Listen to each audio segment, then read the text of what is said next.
Здравствуйте, это новости Татарстана, в студии Даяна Саитова. И вначале коротко обозначим главные темы выпуска. Пандемия, экономика и планы на 2021. Год был непростой, но мы завершаем год с, конечно, большими потерями, особенно доходная часть бюджета. С итоговой пресс-конференции президента республики. Салават Мухаммадулян. В Новый год на новых автобусах. Автобус очень современный, все есть у него. Какие районы сегодня получили подарки от президента, расскажет Рамиль Галиулян. На встречу с президентом. Республиканская елка — это что-то с чем-то. Как самые талантливые дети Татарстана готовятся на республиканскую елку? Подробности у Натальи Мезиной. Главное событие этого дня – традиционная предновогодняя пресс-конференция Рустама Минниханова. В этом году она прошла в новом формате в обновленной Национальной библиотеке. В режиме офлайн и онлайн задать свои вопросы президенту могли не только татарстанские журналисты, но и наши коллеги-федералы и представители СМИ из-за рубежа.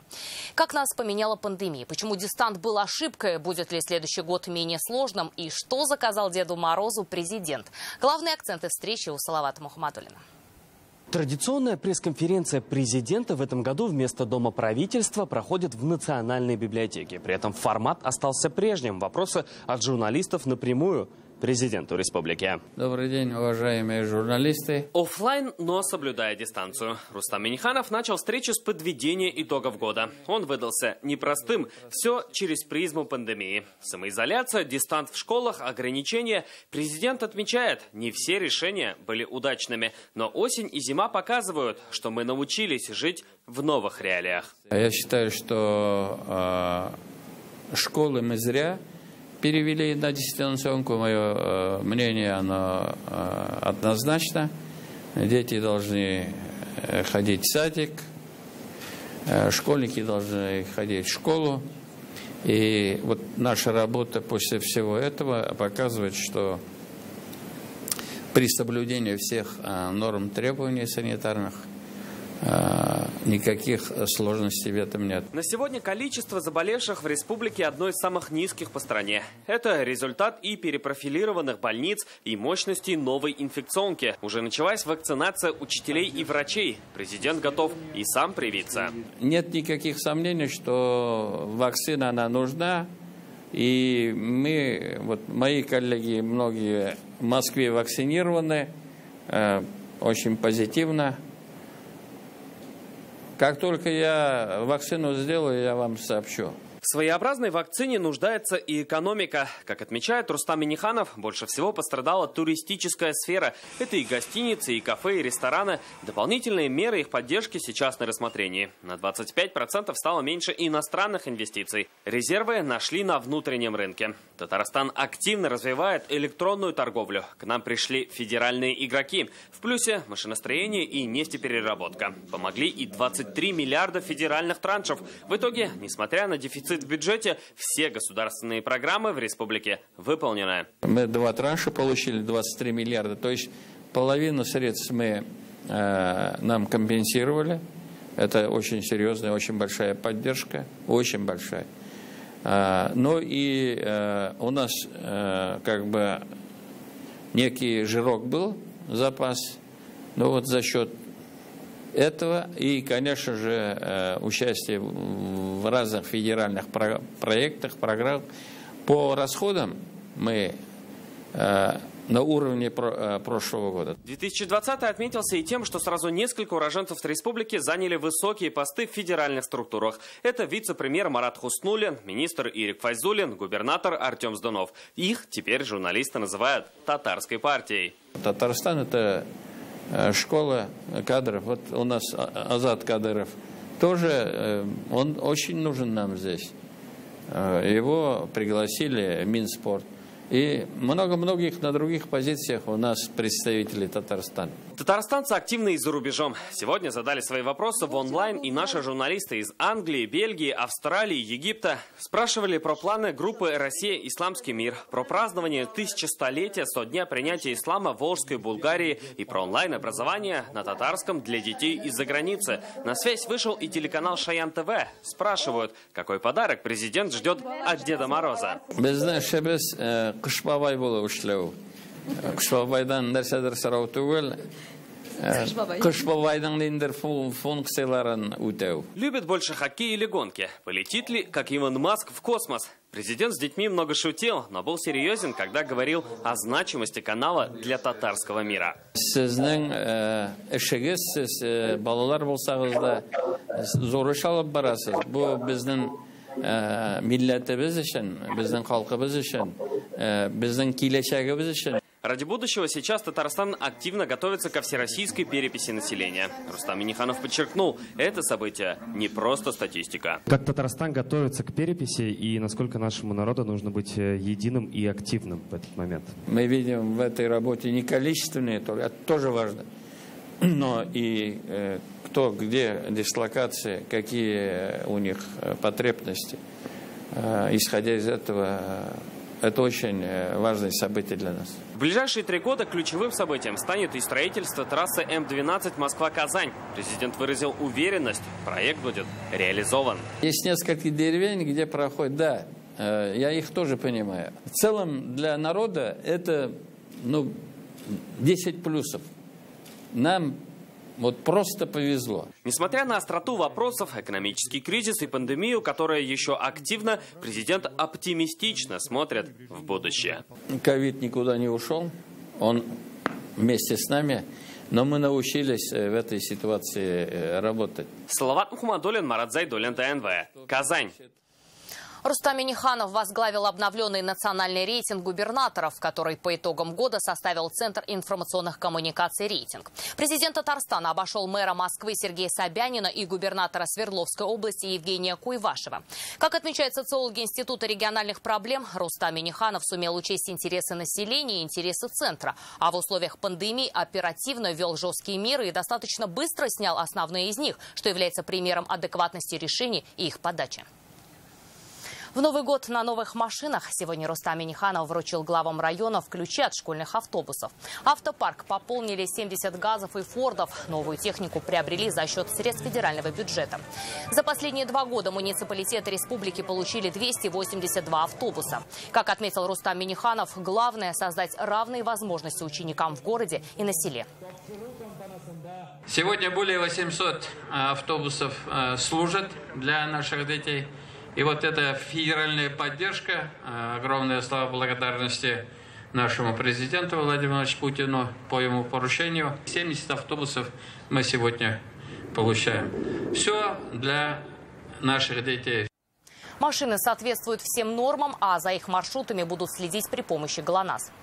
У нас в городе 9 школ, одна школа коррекционная, значит 5000, почти 400 детей школьного возраста. К началу учебного года получали 6 автобусов новых, и сегодня мы получаем 7-й автобус в этом году. Такой автобус нам очень нужен, потому что детей надо возить, эти дети наше будущее. Автобус очень современный, все есть у него, все работает, все компьютеры, все работает.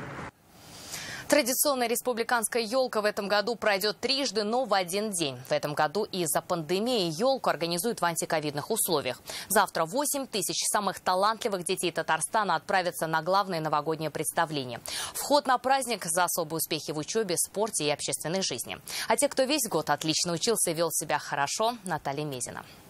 Когда мне сообщили эту новость, я была в шоке. Этот билет на президентскую елку – настоящее чудо для Азалии Шариповой. В свои 11 лет ее копилку успехов на зависть каждому. Ведущая Шаян ТВ, призер всероссийского конкурса по академическому вокалу и победитель джалиловских чтений. На встречу с президентом Азалия готовится заранее и на всякий случай повторяет сценарий. Она соведущая праздника. Над текстом тоже работаю, повторяю его. Чувство волнения тоже будет, я уже сказала. И до сих пор волнуюсь, глажу и волнуюсь. А это Коля из Челнов, пятиклассник с самым добрым сердцем. Уже несколько лет он эко-волонтер. Каждый год мальчик реализует проект «Птичья столовая». За это дипломы и награды. В этом году Николай Величко стал и добровольцем года. Самое будет сложно, это когда будет Пушкин падать. Он же падает так, он же не сразу падает. Парень успел сняться даже в «Ералаше». Теперь же у него главная роль – Пушкин в челнинском драм-кружке. Я отнесся с этим с очень радостной вестью, потому что республиканская елка – это что-то с чем-то. Потому что общение с президентом, также какое-то представление смотреть, это все очень интересно. История о добрых людях и поступках – вот главная тема президентской елки в этом году. Она 20-я, юбилейная и особенная из-за особенного года. Уже завтра 8 тысяч детей заполнят Ледовый дворец, но не все вместе. В этом году в целях безопасности ребят разделят на 3 смены. И, соответственно, вместо одной елки будет сразу 3 в 12, 15 и 18 часов. А перед началом представления всем детям выдадут защитные маски. Но традиция праздника не изменится. С новогодними поздравлениями к детям приедет Рустам Минниханов, а Дед Мороз раздаст сладкие подарки. Наталья Мезина, Ильшат Аюпов, Рамиль Закиев, Игорь Романов, Александр Лобанов, ТНВ, Татарстан. Дарить новогодние подарки президент начал уже сегодня. Рустам Минниханов созвонился с Радмиром Шакуровым из Челнов. Открытку 8-летнего мальчика президент снял с елки желаний во время своего недавнего визита в Москву. Радмир мечтал весь день провести в аквапарке. И сегодня президент лично сообщил мальчику, что в новогодние каникулы его ждут в Казанском аквапарке. Переходим к хронике заболевания коронавирусом. В Татарстане сегодня подтверждены еще 2 случая смерти от ковид. Скончались женщины 64 и 72 лет. За сутки зафиксировано 103 новых случая. 1 завозной, остальные контактные. 18 человек госпитализированы, сообщает республиканский штаб. В России сегодня 2 новых антирекорда. Почти 30 тысяч заболевших и 635 умерших за сутки. Большинство заразившихся по-прежнему в Москве 8203 человека. Это почти на 3000 больше, чем сутками ранее. Практически не изменилось число зараженных в Санкт-Петербурге – 3756 случаев, и в Нижегородской области – 502. Стабильная картина и у соседей. В Ульяновской области 285 заразившихся за сутки, в Самарской – 305, в Чувашии – 120, в Мариэл – 53. В Башкортостане продолжает расти количество заболевших – 163 случая. О внедрении передовых технологий сегодня шла речь на заседании Совета директоров Татнефтехиминвестхолдинга. Встречу провел Рустам Минниханов. Свои разработки представили российские и татарстанские компании. Президента Татарстана заинтересовали аэрационные системы для очистки сточных вод, а также микрореакторы для создания производств в малотоннажной химии. Как доложили, такие установки не только имеют малые габариты, но и потребляют значительно меньше электроэнергии. Рустам Минниханов поручил предприятиям и вузам республики изучить возможность применения представленных разработок. Я обращаюсь, Наиль Фатович, к вам и Альберт Кашапович. Вот смотрите, если у нас есть рынок, если это производство имеет должную доходность, эти вещи надо смотреть. Если где-то можно заработать, почему нам не поставить там установку, тем более, если она много места не занимает, если она будет конкурентна. Но, опять-таки, здесь наша наука должна подключиться. В этом году татарстанцы 192 раза обращались в Конституционный суд республики. Более половины из них жители Казани. Также активны зеленодольцы, челнинцы и жители Арска. Итоги работы за 2020 год подвели сегодня в Конституционном суде. По 35 делам есть решение. После резолюции суда внесены изменения в 5 нормативно-правовых актов. Это правила выдачи жилищных сертификатов для многодетных семей Татарстана, порядок ремонта дорог общего пользования в Казани и другие. В этом году Конституционный суд Татарстана отметил 20-летний юбилей. Между тем, в конце года стало известно, конституционные суды в субъектах России будут упразднены до 2023 года. Несмотря на это, работа здесь пока продолжается. 19 декабря вступили в силу изменения федерального законодательства, в соответствии с которыми конституционные уставные суды субъектов Российской Федерации не могут принимать новые дела к производству. У нас на сегодняшний день в производстве находится 13 дел, по которым предстоит провести судебные заседания.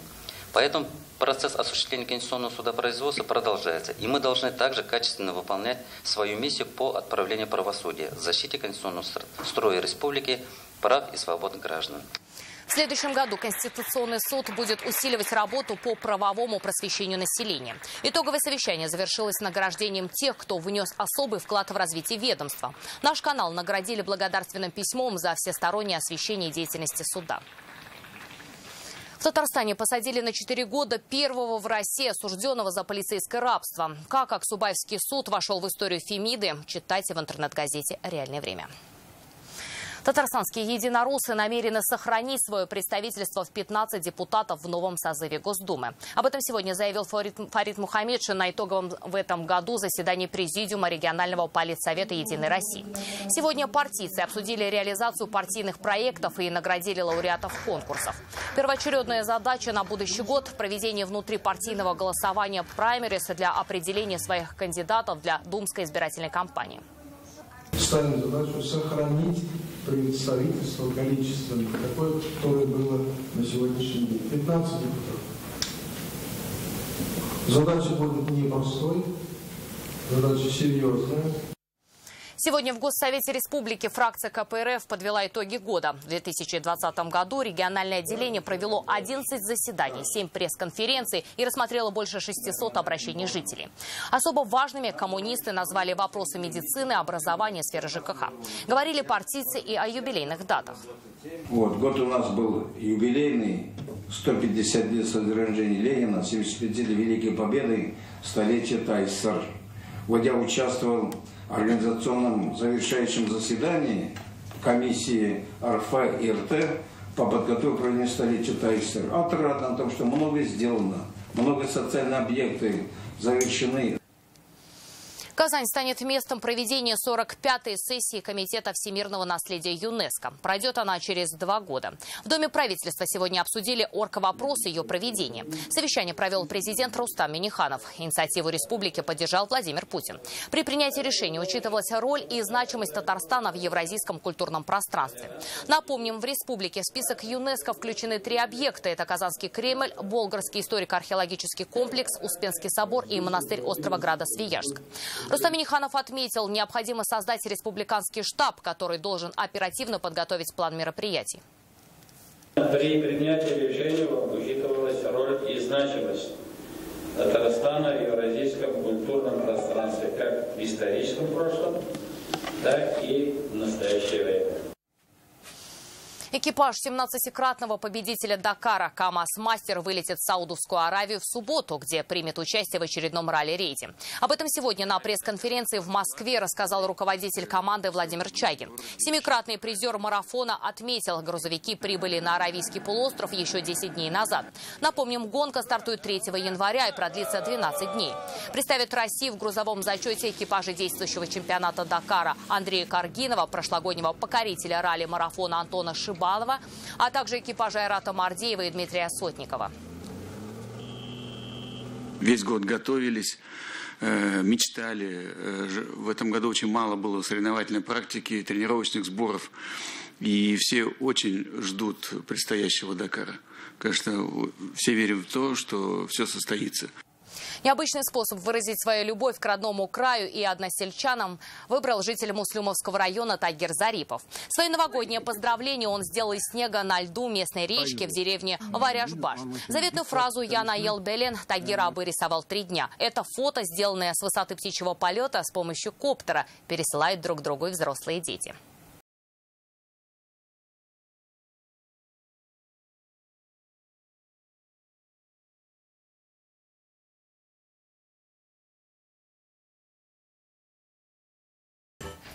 Елочка гори. Сегодня около центра семьи Казан зажглись огни главной елки столицы. 34-метровая красавица в этом году светомузыкальная. Вокруг нее развернули 60-метровый шатер со светодиодным куполом из 1280 гирлянд. Ель подсвечивает почти 80 тысяч белых пикселей. Для гостей концертная программа, развернуты праздничные торговые ряды. Работать они будут до 14 января.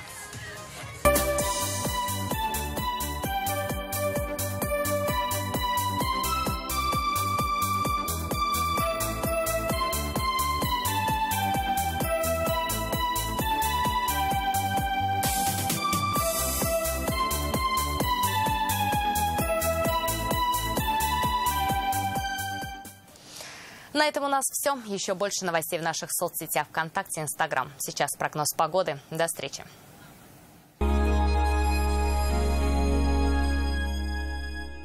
Турецкие ткани по суперценам. Портьерный салон «Фиерия». Тукая, 58. Что значит жить лучше? Мечта, которая превращается в цель. Цель, которая находит вдохновение. Вдохновение, которое переходит в ресурс. Ресурсы, которые становятся возможностью. Возможностью понять. Жизнь не черновик. Акбарсбанк. Живите лучше. Сейчас правильно отдыхать у себя. Климат свой, родная среда, настоящий комфорт, все экологично. Все вопросы решат при мне лично. Медицина, бассейн, лечение подобрано. Здесь лучшие кадры персонала собраны. Телефон 386398. Здоровье и силы обратно привозим. Санатории компании «Татнефть». Курс на здоровье. В автоцентре «Мака» Nissan Тирана, Qashqai и X-Trail с выгодой до 249 тысяч рублей. Зимняя резина и 100 тысяч на сервис в подарок. Звоните 4 пятерки 3 единицы. Здоровые кости и суставы – залог бодрого самочувствия. Санаторий Шифаласу и Жминводы предлагает уникальные лечебные программы опорно-двигательной системы, здоровых суставов и легкой вам походки. Привет, мы команда Кхоен и занимаемся изготовлением деревянных карт мира. Это простой способ разнообразить ваш интерьер.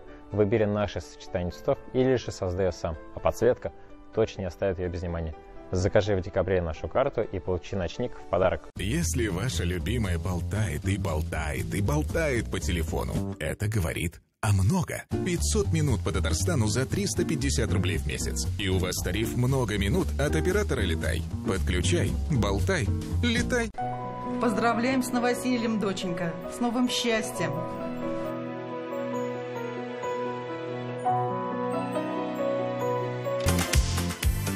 Почувствуй праздник, когда у детей есть своя квартира.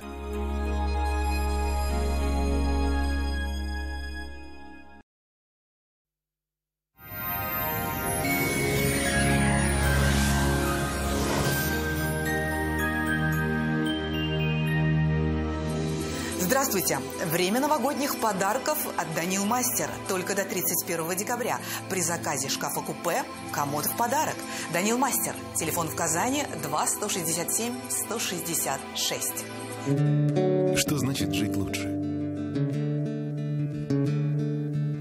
Ценить то, что имеешь, но всегда стремиться к большему.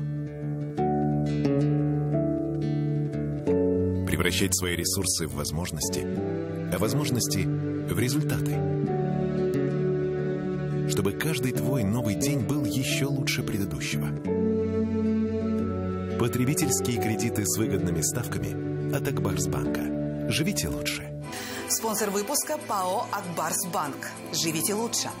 Ветер сменил направление на южный. Атмосферное давление понижается, значит, в Татарстане станет теплее и ожидаются осадки. По данным сервиса Яндекс.Погода, на юго-востоке, в Бугульме, Вавлах, Азнакаево пока без существенных осадков. Днем минус 11. На северо-востоке, в Нижнекамске, Набережных Челнах, Елабуге утром местами снег. Во второй половине дня без осадков около 9 мороза. На севере Татарстана, в Агрызе, Менделеевске, Актаныше будет облачно. Декабрь не балует солнечными днями, да и снега пока мало. Но на выходных синоптики обещают обильные снегопады. На северо-западе, в Арске, в Кукмаре, Балтаси облачная погода. Преимущественно без осадков, температура немного повысится, минус 7 днем. В Болгаре, Држаном, Буинске не исключен небольшой снег. И здесь на несколько градусов станет теплее, 6 градусов ниже нуля. Без существенных осадков в Чистополе, в Альметьевске, Мамадыше и без значительных морозов, минус 11. В субботу циклонический вихрь принесет обильные осадки, местами метели. Федеральная сеть медицинских центров «Доктор Ост». Лечение самых сложных заболеваний позвоночника и суставов без боли и хирургического вмешательства. За 12 лет в 10 городах России врачами клиники отменено более 39 тысяч операций. Лучший протез – тот, что остался в упаковке. Говорит Оксана Кузина, основатель медцентра «Доктор Оз». Своим пациентам мы рекомендуем отказаться от сложного хирургического вмешательства. Снять боль и восстановить разрушенный сустав можно даже на поздней стадии артроза и при некрозе. Всего 1 укол вместо операции и протеза. «Доктор Оз». Прямо сейчас запишитесь на прием за полцены. Вздувшиеся вены, отеки, тяжесть в ногах – это признак варикоза. Образование тромбов – его грозное осложнение. Но решение есть. Диагностика у флеболога СУЗИ всего 750 рублей. Клиника «Варикоза нет». На Достоевского. 212 20 40. Избавьтесь от варикоза навсегда, быстро и без боли. В клинике лазерной хирургии «Варикоза нет» на Достоевского. В пятницу в Казани будет облачно, ночью и в первой половине дня небольшой снег. Ночная температура минус 10, днем 6 градусов ниже нуля. Ветер южный, умеренный, временами порывистый. Атмосферное давление 758 миллиметров ртутного столба, влажность воздуха 88%. Магнитное поле Земли спокойное. И еще одна интересная информация. БТИ Республики Татарстан. Оформим дом под ключ. Все виды кадастровых работ. Телефон 8 800 333 14 76. Да где они? Эти границы!